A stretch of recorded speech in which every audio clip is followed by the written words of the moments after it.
السلام علیکم ورحمۃ اللہ وبرکاتہ۔ جادو اور نظر بد، حقیقت اور علاج۔ زمانہ قدیم سے دور حاضر تک جادو اور اس سے متعلقہ عملیات جو ہیں وہ انسانی معاشرے کا حصہ رہے ہیں۔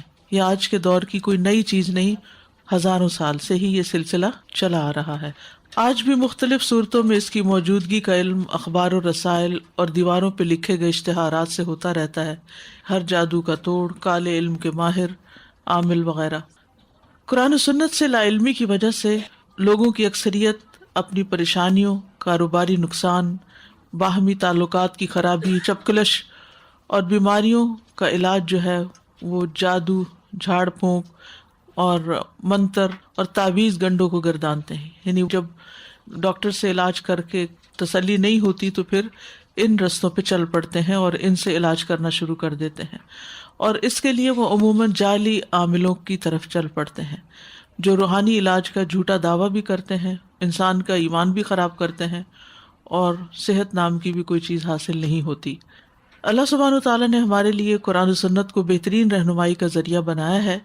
اسلام میں جادو کا علاج موجود ہے، لہٰذا پہلے تو اس کی حقیقت کو جاننے کی ضرورت ہے اور اس کے بعد قرآن و سنت کی روشنی میں علاج کی ضرورت ہے، اور بجائے اس کے کہ انسان دوسروں کے پاس بھاگتا رہے، سیلف رقیہ اور دعائیں پڑھ کے اور اللہ کا ذکر کر کے ان چیزوں پر قابو پا سکتا ہے۔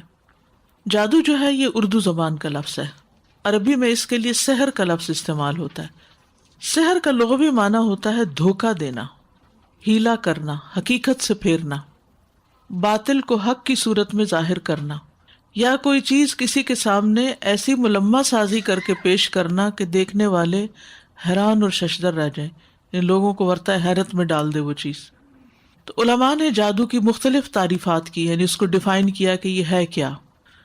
تو وہ سحر کا جو معنی بیان کرتے ہیں، امام زہری کے نزدیک جادو ایک ایسا عمل ہے جو شیطان جن کی مدد سے کیا جاتا ہے، یعنی ایسا طریقہ ہے انسانوں کو نقصان پہنچانے کا کہ جس میں جنات سے کام لیا جاتا ہے۔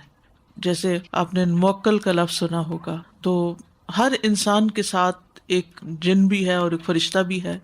تو انسان کے ساتھ جو جن پیدا ہوتا ہے، یعنی جس دن انسان پیدا ہوتا ہے وہ بھی ساتھ پیدا ہو جاتا ہے، تو وہ ڈے 1 سے لے کر آج تک کے سارے حالات آپ پر جو گزرے ہیں وہ سب کو جانتا ہوتا ہے۔ اب اس کا نتیجہ کیا ہوتا ہے کہ جب دوسرے جنات کو اس شخص پر مسلط کیا جاتا ہے تو وہ اس سے اس کی زندگی کے سارے حالات، واقعات معلوم کر لیتے ہیں، اور پھر اس کے مطابق اس کو نقصان دیا جاتا ہے یا اس پر اثر ڈالا جاتا ہے، یا پھر اس سے متعلق خبریں معلوم کی جاتی ہیں۔ امام راضی کے نزدیک جادو کا تعلق ہر اس کام کے ساتھ ہوتا ہے جس کا سبب پوشیدہ ہو، یعنی وجہ نہ پتہ چلے اور اس میں دھوکہ دہی نمایاں ہو۔ جساس رحمہ اللہ نے جادو کی تعریف یوں بیان کی ہے کہ ہر وہ کام جس کا سبب، یعنی چیز نظر تو آتی ہے، اس کے پیچھے وجہ نہیں پتہ چلتی، اور ذریعہ مخفی ہو، یعنی چھپے طریقے سے کام کیا گیا ہو، اور تصور میں اس کی حقیقت سے ہٹ کر کچھ اور آتا ہو، یعنی چیز کچھ ہو لیکن وہ ہمارے امیجنیشن میں کچھ اور بن رہی ہو۔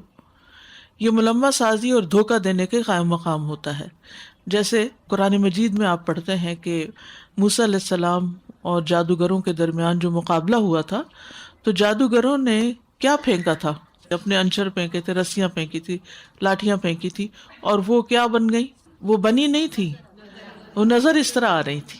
یعنی چیز کی حقیقت کچھ ہوتی ہے، اصلیت کچھ ہوتی ہے، اور وہ نظر کچھ اور آ رہی ہوتی، تو اس میں دھوکہ ہے، ہیلا ہے۔ تو یہی اصل میں جادو کے پیچھے کار فرما ہوتا ہے۔ ابن عربی نے جادو کی یہ تعریف بیان کی ہے کہ جادو کچھ جمع کیا ہوا ایسا کلام ہوتا ہے جس میں غیر اللہ کی تعظیم کی جاتی ہے، یعنی جادو کرنے کے لیے اللہ کے سوا دوسرے بتوں یا شیطانوں یا اور ہستیوں کی تعظیم کی جاتی ہے، اور اس کلام میں تقدیروں اور کائنات کی نسبت غیر اللہ کی طرف کی جاتی ہے۔ ہم تو کہتے ہیں نا کہ یہ ہر چیز کا مالک اللہ ہے، ہر چیز اللہ نے پیدا کی ہے، تو وہ اس بات سے لوگوں کو پھیرتے ہیں۔ تو سحر کی جو وجہ تسمیہ ہے وہ کیا ہے کہ جنات اور شیاطین چونکہ نظر نہ آنے والی مخلوق ہے، ہم جنوں کو دیکھ نہیں سکتے، لہٰذا ان کے ذریعے کیا جانے والا عمل جب کسی کی طبیعت، مزاج، عقل اور تخیل، امیجنیشن کو متاثر کرتا ہے تو میڈیکلی اس کو ڈائگنوز نہیں کیا جا سکتا کیونکہ وہ ٹینجیبل نہیں ہوتا، وہ دیکھ نہیں سکتے، آپ چھو نہیں سکتے، اس کو کیچ نہیں کر سکتے، وہ کسی مشین میں نظر نہیں آتا، تو پھر پتہ نہیں چلتا کہ اس شخص کو بیماری کیا لاحق ہے۔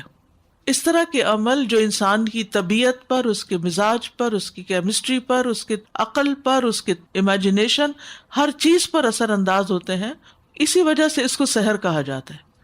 سحر بیسیکلی کیا ہے؟ چھپی ہوئی چیز جو نظر نہ آئے، نہ اس نیکڈ آنکھ سے نظر آئے، نہ کسی مشین کے ذریعے نظر آئے، نہ کسی اور چیز سے، یعنی وہ انسانوں کو جو سائنسز دی گئی ہیں ان سے آگے کام کرتی ہیں۔